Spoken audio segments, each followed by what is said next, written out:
Mega nine TV. దేశ ఆర్థిక వ్యవస్థలో ఇదొక విప్లవాత్మక మార్పు అనడంలో ఎటువంటి సందేహం లేదు. మన జేబుల్లో ఉండే కరెన్సీ నోట్లు త్వరలోనే సరికొత్త రూపంలోకి మారబోతున్నాయి.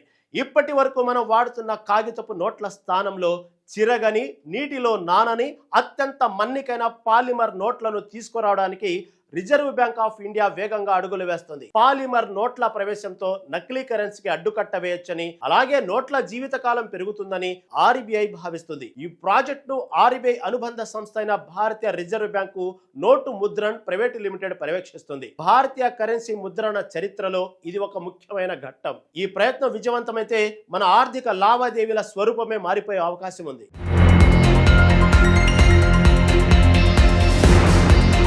ఈ ప్రతిష్టాత్మక ప్రాజెక్టులో భాగంగా భారతదేశపు కొత్త నోట్ల ముద్రణకు అవసరమైన అత్యాధునిక పాలిమర్ సబ్స్ట్రేట్ షీట్ల సరఫరా కోసం భారతీయ రిజర్వ్ బ్యాంకు నోటు ముద్రణ ప్రైవేట్ లిమిటెడ్ అంతర్జాతీయంగా గ్లోబల్ టెండర్లను విడుదల చేసింది. ఈ టెండర్లను ఎక్స్ప్రెషన్ ఆఫ్ ఇంట్రెస్ట్ రూపంలో ఆహ్వానించింది.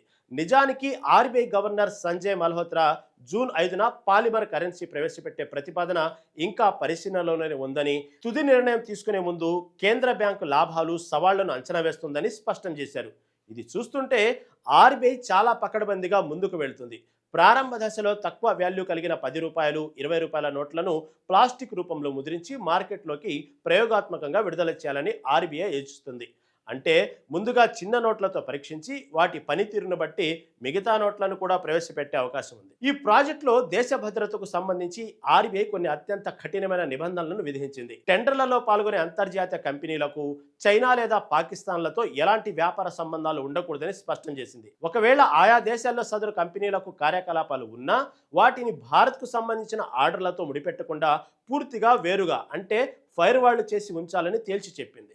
అంతేకాదు, నోట్ల తయారీకి అవసరమైన ముడి సరుకును చైనా, పాక్ దేశాల నుంచి అస్సలు సేకరించకూడదని, ఆ దేశాల్లో పనిచేసిన అనుభవం ఉన్న సిబ్బందిని ఈ ప్రాజెక్టులో భాగస్వామ్యం చేయకూడదని గట్టి కండిషన్ పెట్టింది. మరి మన దేశంతో భూ సరిహద్దులు పంచుకునే దేశాల సంస్థలు ఈ టెండర్ వేయాలంటే ఖచ్చితంగా భారత ప్రభుత్వానికి చెందిన DPIIT కమిటీ వద్ద ముందే రిజిస్టర్ అయి ఉండాలి. ఈ నిబంధనలన్నీ జాతీయ భద్రతకు ఆర్బీఐ ఎంత ప్రాధాన్యత ఇస్తుందో తెలియజేస్తున్నాయి. కొత్తగా రాబోయే ఈ ప్లాస్టిక్ నోట్లలో మహాత్మా గాంధీ చిత్రం, మెటాలిక్ నంబర్లు, అయస్కాంత గుణాలు కలిగిన సెక్యూరిటీ దారం, షాడో ఇమేజ్ వంటి మరెన్నో హైటెక్ ఫీచర్లను జోడించనున్నారు.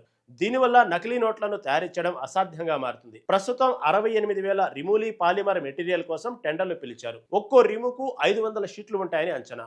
ఈ ప్రయోగం సక్సెస్ అయ్యి క్షేత్రస్థాయిలో ఈ నోట్లు విజయవంతమైతే భవిష్యత్తులో మిగిలిన పెద్ద నోట్లను కూడా ఇదే పద్ధతిలో భారీ ఎత్తున ముద్రించడానికి ఆర్బీఐ ప్రణాళికలు సిద్ధం చేస్తుంది.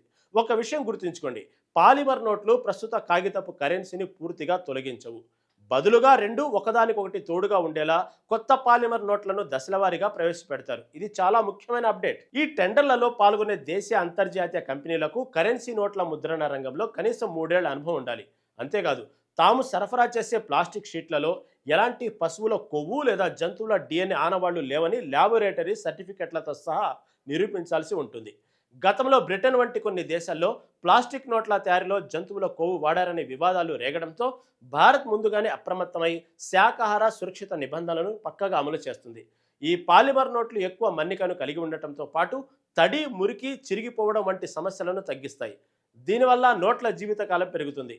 పాలిమర్ నోట్లు అందుబాటులోకి వస్తే సామాన్యుడికి ఎంతో సౌకర్యవంతంగా మారనున్నాయి. మరి ఈ టెండర్ ప్రక్రియ ఎలా ముందుకు వెళ్తుంది? కొత్త నోట్లు ఎప్పుడు మార్కెట్లోకి వస్తాయనేది వేచి చూడాలి.